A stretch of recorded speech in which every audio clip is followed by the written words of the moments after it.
A very special edition of the Pitch Podcast. We're going to talk about the weekend in a moment. Thank you, everybody, for tuning in, who is watching right now or listening.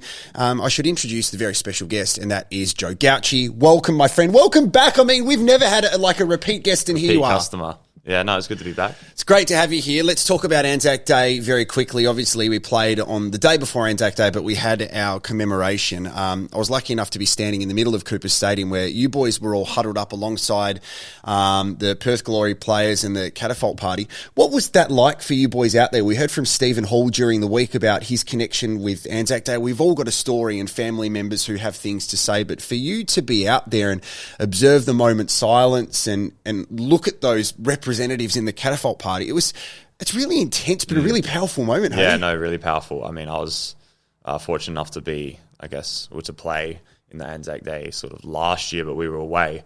So it was nice to be at Cooper Stadium and to feel the home crowd's presence, even though it was dead silent. I kind of felt the presence of everyone, and it was really powerful to feel everyone there showing, paying their respects. I could just feel the team around me as well. I thought it was just a really powerful moment. Really important 3 points too in a really interesting game. I mean, I would love to know how far you ran during the game, because I don't think you did much, to be honest. And I mean that in the most respectful way. I hit about my average still.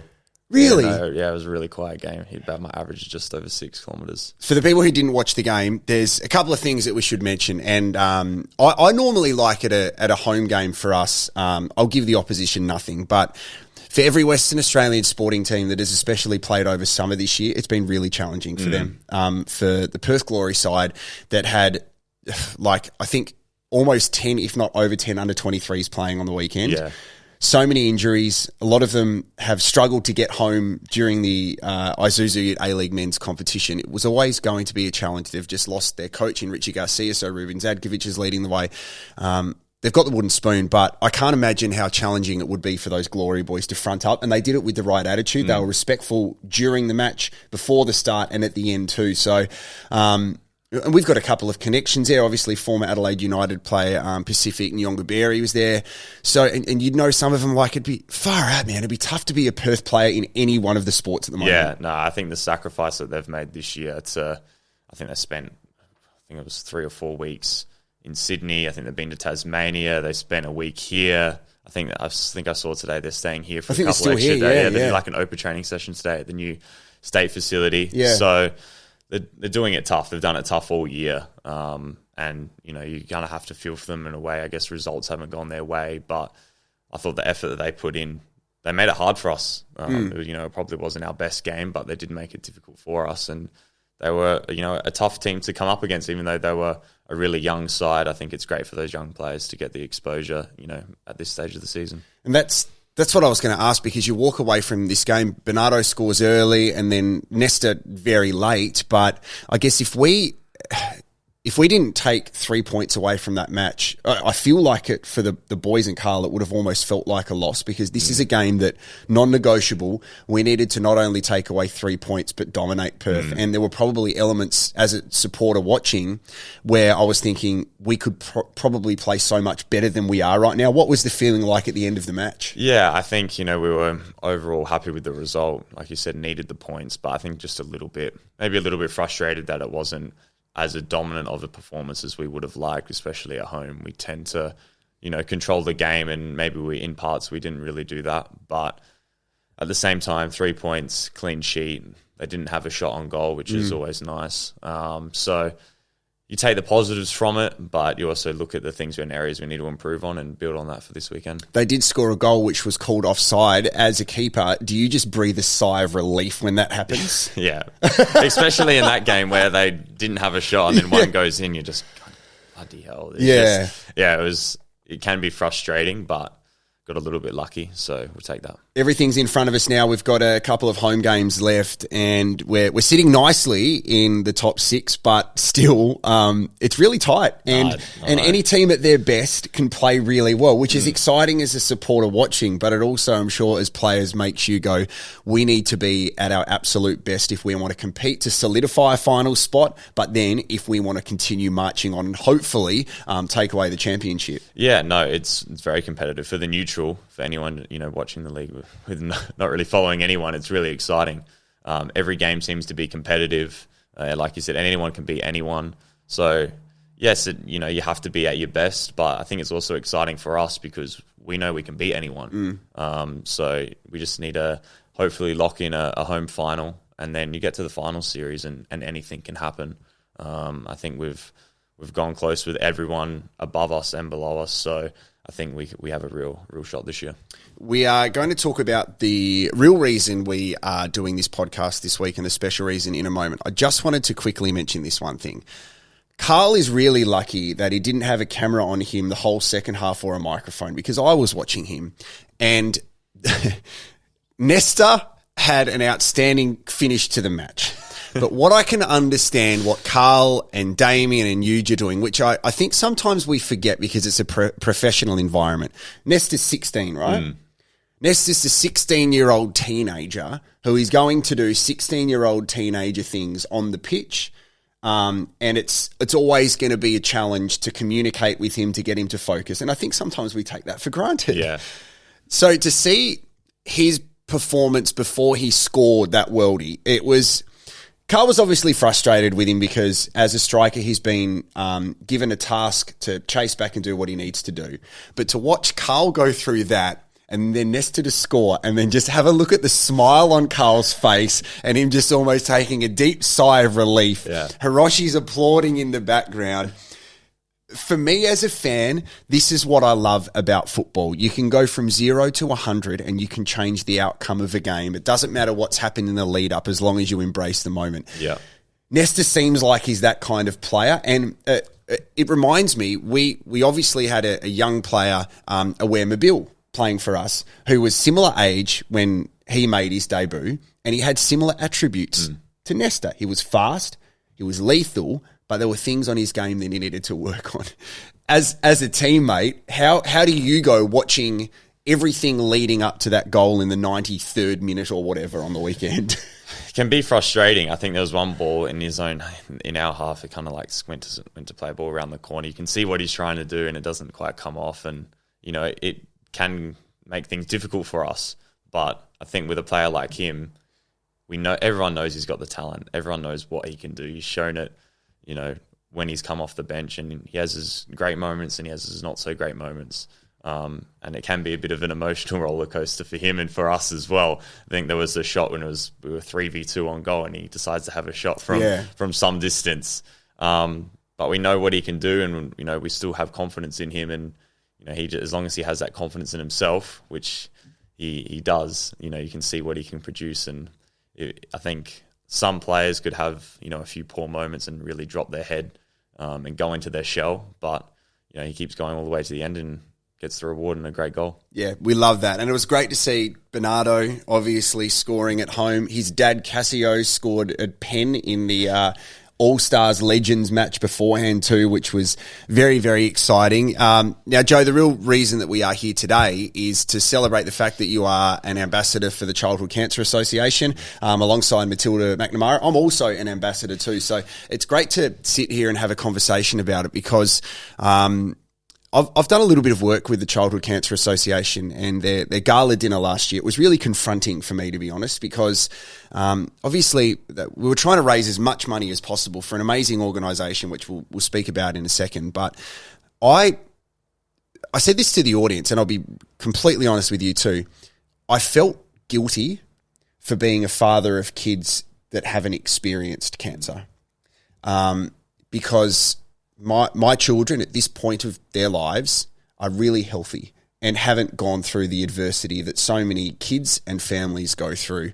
And what I loved learning about the team at the Childhood Cancer Association is the work that they do to support the families, siblings of children who experience cancer, parents. We don't think about the ongoing effects and the stress that goes on, whether it is the stress of parents of children with cancer that could lead into divorce. Yeah. All these other things, the support that this amazing organisation provides is just, it blows my mind about how much work goes into this.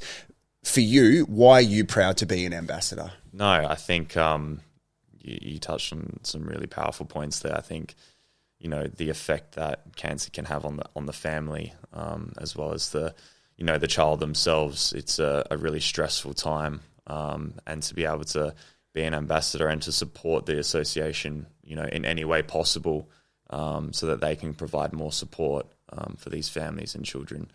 I want to be able to give back in some sort of way because, I've been very fortunate. My family's been very fortunate not to, like yourself, not had to, deal with cancer head on. And so to be able to give back to these families that, are suffering, it's just, I think it's the right thing to do because I'm very lucky. I wanted to read off some of these statistics because it's important that we get these right. And they, as we said, this is a different episode of the Pitch podcast, but we feel at Adelaide United, we are a family. So there are so many South Australian families that do experience cancer, whether it's directly or indirectly, but more than 1,000 children and adolescents in Australia and 300,000 children worldwide are diagnosed with cancer each year. That is each year. I can't fathom that. And every week, about 3 children and adolescents in Australia and 1,500 children worldwide, they die from cancer, which I can't process that. Like, we're talking kids younger than us, mate. Like, it just makes me think, how do people actually process the news when they are informed that their child has cancer? Then what next, and the support. And this is the support that the Childhood Cancer Association do for the families especially. And I've seen some of the work that they've done to provide comfort, to provide therapy, and it's ongoing as well, and it's a continual relationship and bond that they have. And I think the great reason that you're involved alongside Matilda is that word that I said, family. Adelaide United as a football club is all about family. I mentioned Bernardo, right? Like, his dad played for the club. We've got so many family connections, and it's more than football. So for you to be involved, I'm sure you're looking forward to the opportunity to, eventually meeting some of these families and learning more about the organisation. Yeah, definitely. When we did our introduction, sort of, I guess with COVID, it was a Zoom call, a few weeks ago. We got to get, a good understanding of the association and what they do. And that was one thing that hopefully, with the COVID restrictions easing, that I'm really looking forward to be able to get to meet these families and these kids and hopefully just be able to put a smile on their face, because that can make such a difference with what they're going through. So, I'm really hoping that, my partaking in this can have an impact on someone's life. The other thing that's really important that we note is there is no government funding. Yeah. Like, zero. That, I can't deal with that. That makes me uncomfortable talking about as well. There's donations alone, purely. Okay, so this is where we're calling on you, Adelaide United family, because we're taking on Brisbane this weekend at Cooper Stadium. So how much does it cost you to buy a coffee every week? It's over $5 now. Over $5. Okay, I'm glad you said that, because just a $5 donation will help you give a virtual high five to one of these kids, which is just go without a coffee for a day, go without a coffee for a week, and get 7 virtual high fives, $35. It's, when you think about it, if you're prepared to go to your local cafe and do that, then take a moment and do something for this amazing reason. These Elliott bears in front of us, these are absolutely awesome as well. I like this one here. I've got one at home. My kids have them. And talk to us about these shoelaces, because these are laces. Beautiful. Yeah, well, these laces, I'm going to be giving them well tomorrow in training, and, plan on wearing them hopefully in the game on the weekend as well. I've never worn them, so they look fancy. Hope they're comfortable. But yeah, no, look forward to wearing them throughout the week and hopefully on the game on the weekend. And I also like to announce that from this game forward, I'll be donating $20 for every save I make for the rest of the season to the Childhood Cancer Association. So, hopefully I have to make a few more saves than on Sunday, because that was a quiet one. But yeah, just to do my part and for this great association that's doing great things. That is awesome, man. So that's just to repeat. So $20 for every save you'll be donating to the Childhood Cancer Association. Now, look, for those of you who can't make it to the match on the weekend, at the bottom of this video and in the show notes of this podcast, we'll put the link to the website where you can donate as well. So you can buy some shoelaces or do the virtual high five. As I said, mate, congratulations once again. I think with some organisations and some involvements, people have it just to say, oh, look, here I am, this is great for a photo, but you genuinely have a passion of being involved, which I think it's a really important thing to do as well. It's the same as me, like to be involved with something like this and spend some time with the organisation that right from the CEO down, they have been impacted by cancer in their families. So anything that we can do to support the families, the children and the wider community, I think you're doing an outstanding job, mate. So thanks for taking the time to have a chat on the podcast today. Hopefully you have to make heaps of saves on the weekend, but you get a clean sheet. Yeah, of course. And mate, congratulations again, because the last time I caught up with you was actually on the pitch and you were our RAA Members Player of the Month as well. Your season has been outstanding, Joe. So keep it up. Stay fit. We don't have COVID in here. This is good. It's good. So it's good we can touch each other. We won't. We won't, no. Just in case. Thanks for watching this special edition and listening to the Pitch Podcast. We will be back next week, hopefully celebrating 3 points against the Raw. And again, thank you very much to the Childhood Cancer Association.